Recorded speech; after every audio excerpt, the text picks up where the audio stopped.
it's estimated that there could be 1,000 unidentified human remains in the state of Indiana. A former coroner is now working to identify all those remains by entering them into a national database. News 18's Brittany Tyner joins us now and reports the database will link the unidentified remains to missing people. Brittany?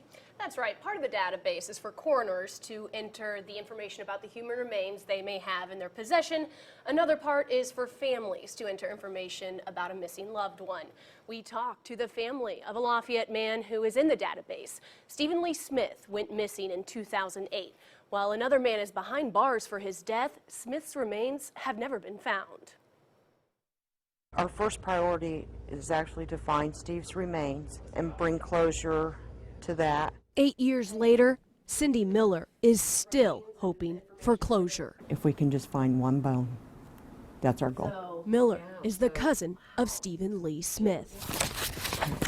She sifts through the papers that document his murder in 2008. Smith's roommate, Wesley Kelly, hit him with a padlock, causing him to fall into the Wabash River. Kelly pleaded guilty and was sentenced to 60 years in prison in 2010. All the while, Smith's body was never located. We kind of lost our hope that we would ever find him alive.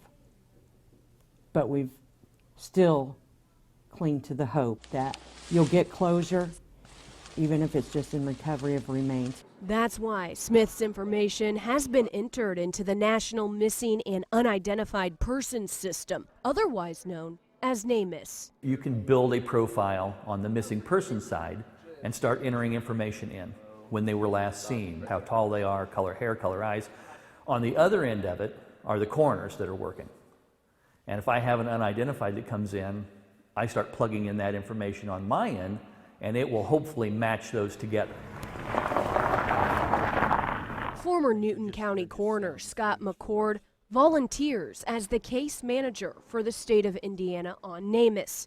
He became passionate about identifying remains during his 2 terms as coroner.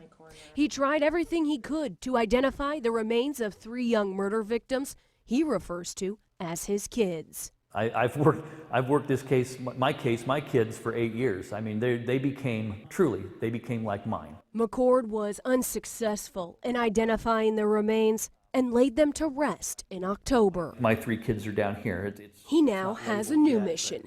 Even though he says it's hard to know for certain because of a lack of records, McCord says it's estimated there are at least 1,000 unidentified human remains in the state of Indiana. Sitting on shelves, sitting in morgues, or that have already been buried. He wants to get as many of those as possible entered into NamUs. If you look on the NamUs system, there's very few Indiana cases that are uploaded.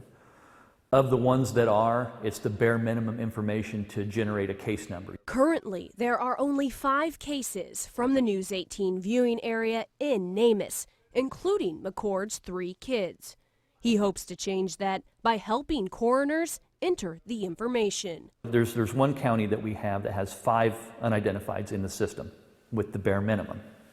And I've offered to go down there. In a weekend, I could have everything uploaded. McCord says his ultimate goal is to get the unidentified remains home. And that's a goal Smith's family appreciates. I want to thank him.